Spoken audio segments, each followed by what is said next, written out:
அனைவருக்கும் வணக்கம். இன்னைக்கு prelims and mains point of வியூல என்னென்ன கொஸ்டின்ஸ் இருக்கு அப்படின்னு சொல்லி பார்ப்போம். First one 32nd APEC summit held in which city அப்படின்னு சொல்லி கேட்டிருக்காங்க. 32வது அபெக் உச்சி மாநாடு எந்த நகரில் நடைபெற்றது அப்படின்னு சொல்லி கேட்டிருக்காங்க. ஸோ அபெக்கை பொறுத்த வரைக்கும் பார்த்தீங்கன்னா நமக்கு 1989ல எஸ்டாப்ளிஷ் பண்ணியிருப்பாங்க. ஏசியா பசிபிக் எக்கனாமிக் கோஆபரேஷன் அப்படின்னு சொல்லி சொல்லுவாங்க. 21 மெம்பர் கண்ட்ரீஸ் வந்து இருக்கு. இந்தியா வந்து மெம்பரா அப்படின்னு சொல்லி பார்த்தீங்கன்னா India is not a member. சரியா?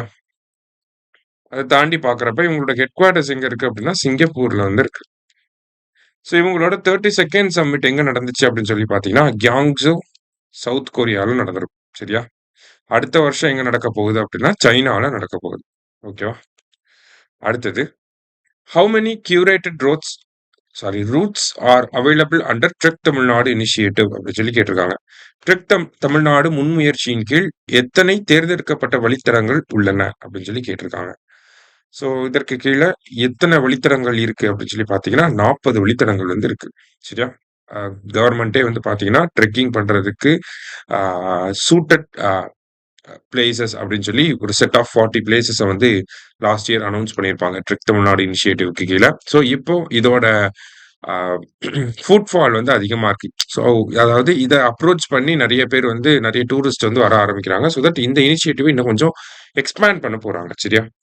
அடுத்தது which of the following city has been added to the UNESCO creative cities network அப்படின்னு சொல்லி கேட்டிருக்காங்க. பின்வரும் நகரங்களில் எது யுனெஸ்கோ படைப்பாற்றல் நகர வலையமைப்பில் சேர்க்கப்பட்டுள்ளது அப்படின்னு சொல்லி கேட்டிருக்காங்க. ஸோ யுனெஸ்கோவோட இந்த கிரியேட்டிவ் சிட்டிஸ் நெட்வொர்க் அப்படிங்கிற இந்த நெட்வொர்க்ல பார்த்தீங்கன்னா மொத்தம் 408 சிட்டிஸ் கிட்ட இருக்கு.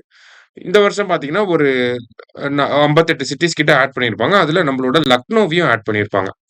லக்னோவை எதுக்காக ஆட் பண்ணியிருக்காங்க அப்படின்னு பார்த்தீங்கன்னா கேஸ்ட்ரானமி அப்படிங்கிற ஒரு கேட்டகரிக்கு கீழே.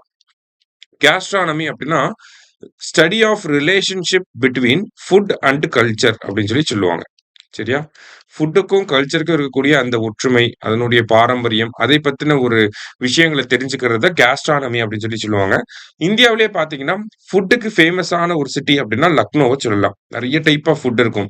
இஸ்லாமிக் ஃபுட் இருக்கும், ஹிந்துஸோட வெரைட்டியான ஸ்வீட்ஸ் இருக்கும். இந்த மாதிரி நிறைய வெரைட்டிஸ் ஆஃப் ஃபுட் இருக்கும். ஃபேமஸா பார்த்தீங்கன்னா அவாதி பிரியாணி அண்ட் தென் கெபாப் இந்த மாதிரியான ஃபுட்டுமே அதிகமா இருக்கும். சரிங்களா? ஸோ அந்த சிட்டியை தான் இப்போ என்ன ஆட் பண்ணியிருக்காங்க அப்படின்னா யுனெஸ்கோவோட கிரியேட்டிவ் சிட்டிஸ் நெட்வொர்க்ல ஆட் பண்ணியிருக்காங்க. அடுத்தது the annual financial debt accumulated by Indian households has grown faster than their annual financial asset அப்படின்னு சொல்லி கொடுத்திருக்காங்க. அதாவது இந்தியன் ஹவுஸ்ஹோல்ட் சராசரியா ஒரு இந்திய குடும்பத்துல வந்து பாத்தீங்கன்னா ஒரு வருஷத்துல அதிகமா சொத்துக்களை சேர்க்கறத விட அதிகமா கடன்களை தான் சேர்த்துக்கிட்டு இருக்காங்க அப்படின்னு சொல்லி ஆர்பிஐயோட ரிப்போர்ட்டை பேஸ் பண்ணி நமக்கு ஒரு ஆர்டிக்கல் கொடுத்திருந்தாங்க. சரியா? ஒரு வருஷத்துக்கு சராசரியா ஒரு இந்திய குடும்பம் வந்து பாத்தீங்கன்னா 48% வந்து சொத்துக்களை வந்து சேர்க்கிறாங்க. ஆனா கடன்களை எத்தனை சதவீதம் சேர்க்கிறாங்க அப்படின்னு சொல்லி பாத்தீங்கன்னா 102% வந்து கடன்களை சேர்க்கிறாங்க. அப்படியே 2 மடங்கு எவ்வளவு சொத்துக்கள் வாங்குறோமோ அதுக்கு 2 மடங்கா கடன்களையும் நம்ம அக்குமுலேட் பண்ணிக்கிட்டே வரோம் அப்படிங்கறத சொல்லியிருந்தாங்க. ஸோ இது ஒரு set of point. First statement correct தான்.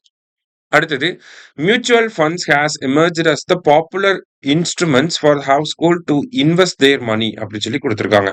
ஸோ பாப்புலரா இப்போ முன்னாடிலாம் வந்து பாத்தீங்கன்னா காசு வச்சிருந்தாங்க அப்படின்னா நம்ம பேங்க்ல போட்டு வச்சுப்பாங்க. அதுக்கப்புறமா ஷேர் மார்க்கெட்ல இன்வெஸ்ட் பண்ண ஆரம்பிச்சாங்க. இப்போ மியூச்சுவல் ஃபண்ட்ஸ்ல இன்வெஸ்ட் பண்றத ஒரு ஃபேமஸான ஒரு ட்ரெண்டா போய்கிட்டு இருக்கு அப்படின்னு சொல்லி சொல்றாங்க. போத் கரெக்ட் அப்படிங்கிற கரெக்ட் ஆன்சர். சரியா? Option C.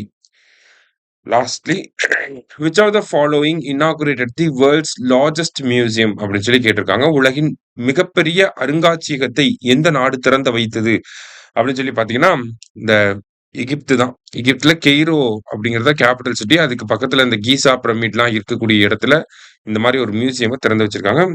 World's largest museum அப்படின்னு சொல்லி சொல்றேன். சரியா? இன்னைக்கு 5 கொஸ்டின்ஸ் பார்த்திருக்கோம். தேங்க்யூ.